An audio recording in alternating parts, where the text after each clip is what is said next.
Assalamualaikum bunda-bunda tercinta. Selamat datang di channel Ketika Ingin Tahu. Tahukah Anda, melarang anak main kotor sama saja dengan menghalangi otak mereka membentuk jutaan koneksi kecerdasan baru?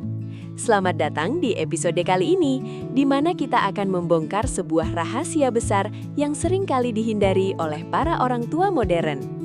Kita hidup di zaman di mana kebersihan dianggap sebagai lambang kesempurnaan pengasuhan, lantai yang mengkilap, pakaian yang tanpa noda, dan tangan yang selalu disemprot dengan cairan pembersih seolah menjadi standar emas.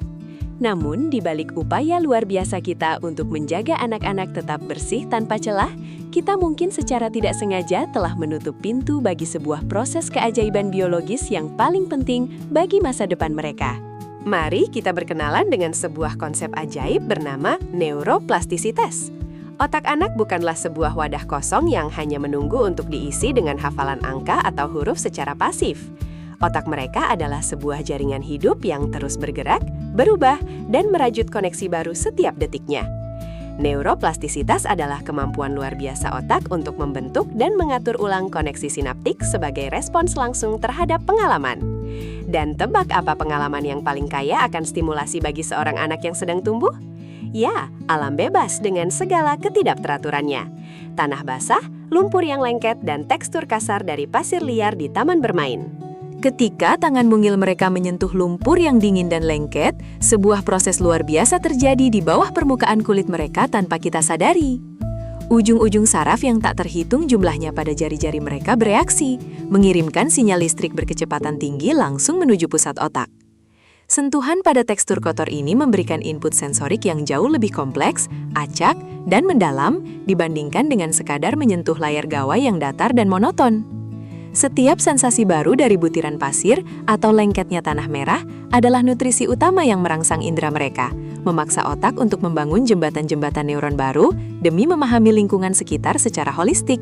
Seringkali, lingkungan yang terlalu steril, terlalu putih, dan dibersihkan secara berlebihan justru menciptakan ruang gema yang sangat membosankan bagi perkembangan kognitif anak. Dalam sebuah ruangan yang terlalu bersih, di mana semuanya tertata rapi sesuai pada tempatnya dan tidak ada yang boleh disentuh sembarangan, otak anak pada dasarnya kehilangan tantangan terbesarnya. Mereka bagaikan otot tubuh yang tidak pernah dilatih di pusat kebugaran. Tanpa adanya paparan terhadap kekacauan alami, pembentukan sinapsis di dalam otak mereka akan melambat secara signifikan. Otak membutuhkan kejutan, otak membutuhkan sesuatu yang tidak terduga untuk dipecahkan, dan alam selalu menyediakannya dalam bentuk tanah, genangan air, serta rerumputan basah. Cobalah perhatikan dengan seksama ketika seorang anak mulai bermain dengan pasir di taman. Bagi kacamata orang dewasa, itu mungkin hanyalah gundukan kotoran menyebalkan yang akan membuat lantai rumah berantakan. Namun bagi mereka, itu adalah laboratorium fisika pertama mereka yang sangat menakjubkan.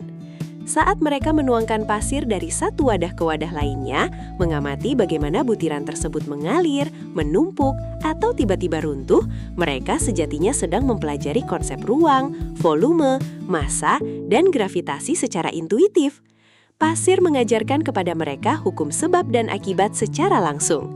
Melalui kekacauan butiran kotor tersebut, fondasi kecerdasan spasial dan logika matematika mulai berakar kuat di dalam benak mereka. Lebih dari sekedar memicu kecerdasan kognitif, ada rahasia mikroskopis yang luar biasa tersembunyi di dalam tanah yang justru sering kita hindari mati-matian. Ilmu pengetahuan modern telah menemukan bahwa tanah di alam mengandung bakteri bersahabat bernama Mycobacterium vaccae. Bakteri alami ini, ketika terhirup tanpa sengaja atau bersentuhan dengan kurit saat bermain kotor, ternyata terbukti secara ilmiah mampu merangsang produksi serotonin di dalam otak manusia. Serotonin adalah hormon vital pembawa perasaan bahagia, tenang, dan fokus yang optimal. Anak yang sering dibiarkan bermain lumpur secara harfiah akan merasa lebih rileks, memiliki suasana hati yang jauh lebih stabil, dan pada akhirnya memiliki tingkat konsentrasi yang tajam saat belajar. Ada sebuah prinsip dasar yang sangat kejam namun penting dalam ilmu saraf, yang berbunyi, gunakan atau hilangkan. Proses biologis ini dikenal secara medis dengan istilah synaptic pruning atau pemangkasan sinaptik. Otak secara otomatis dan alami akan membuang koneksi saraf yang jarang atau tidak pernah digunakan demi efisiensi dan menghemat energi tubuh. Jika seorang anak tidak pernah diberi kesempatan bebas untuk merasakan berbagai tekstur kasar, kotor, basah, dan lengket dari alam terbuka, otak mereka akan menganggap kemampuan pemrosesan sensorik tersebut tidak penting, lalu secara permanen menghapusnya. Jangan biarkan potensi kecerdasan alami mereka layu sebelum mekar, hanya karena kita terlalu takut melihat noda kotoran di baju. Penting untuk dipahami bahwa pertumbuhan kognitif yang kuat selalu berjalan beriringan dengan sistem kekebalan tubuh yang tangguh dan terlatih. Otak membutuhkan energi kalori yang luar biasa besar untuk terus belajar dan memproses informasi setiap harinya. Jika tubuh anak terlalu sering sakit karena sistem imunnya sangat lemah akibat kurangnya paparan lingkungan luar, maka sebagian besar energi yang seharusnya digunakan untuk membangun kecerdasan otak akan terpaksa dialihkan secara drastis untuk melawan penyakit.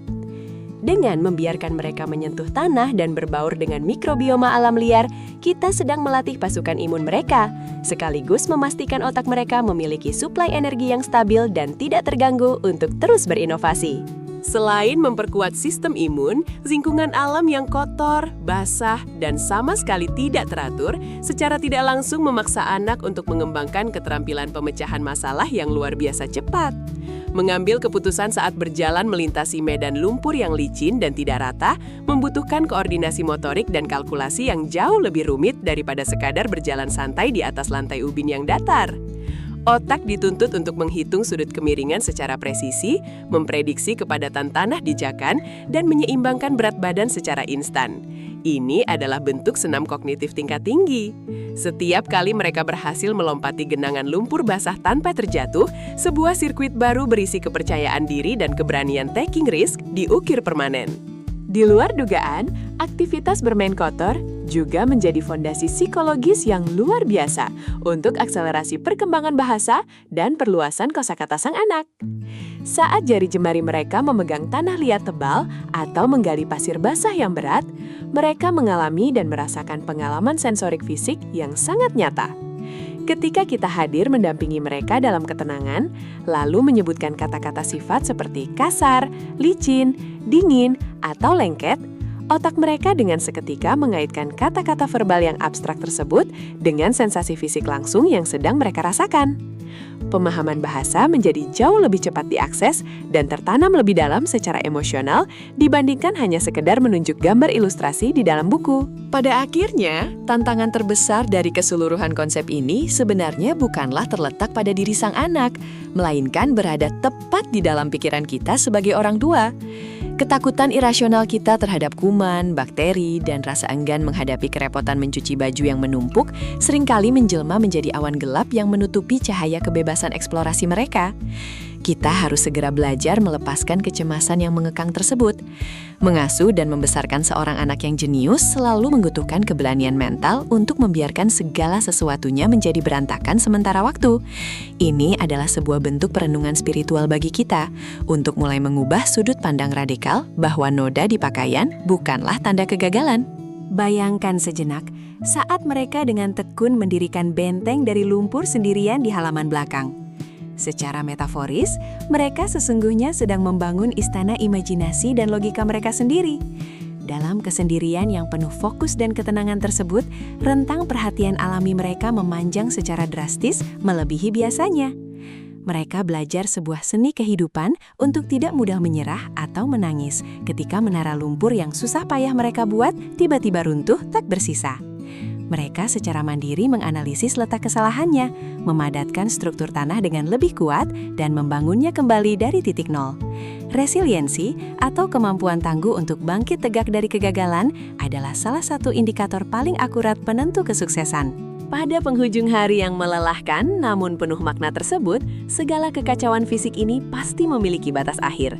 Kaki kecil yang berlumuran lumpur pekat dapat disiram dengan mudah menggunakan selang air, wajah yang penuh dengan cemong tanah dapat dibasuh lembut dengan sabun dan air hangat, dan pakaian yang sangat kotor dapat dengan cepat dimasukkan ke dalam mesin cuci yang akan membereskannya. Kotoran fisik yang menempel di permukaan kulit mereka sifatnya murni hanyalah hal yang sangat sementara.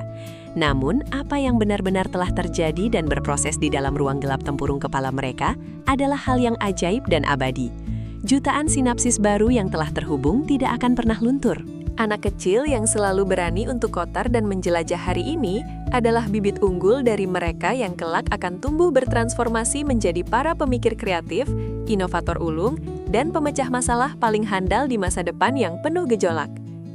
Mereka tumbuh menjadi pribadi yang tidak mudah panik, apalagi takut menghadapi ketidakpastian dunia. Karena sejak usia dini, otak mereka telah dilatih secara intensif untuk bernavigasi di tengah kekacauan alam, dan selalu mampu mengubahnya menjadi sesuatu yang indah serta bermakna. Mereka memiliki ruang kognitif yang sangat luas, tak berbatas untuk menampung berbagai ide brilian yang out of the box. Kecerdasan sejati tidak selalu lahir dari ruang steril. Jadi, ketika esok hari Anda melihat anak Anda tiba-tiba berlari riang menuju genangan air berlumpur setelah hujan lebat reda, cobalah untuk menahan sejenak refleks lisan Anda untuk meneriakkan kata peringatan, jangan.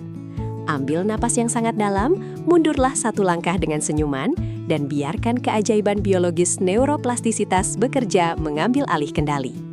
Izinkan mereka merasakan tekstur bumi secara langsung, merangkul segala kekacauan yang ada, dan membentuk fondasi kecerdasan kognitif mereka dengan cara yang paling purba dan alami. Karena rahasia sesungguhnya dari otak anak yang jenius seringkali bersembunyi tepat di balik hal-hal kotor yang selama ini kita takuti. Mulailah ubah cara pandang Anda hari ini. Terima kasih sudah menonton channel kami, Bunda. Jangan lupa subscribe ya.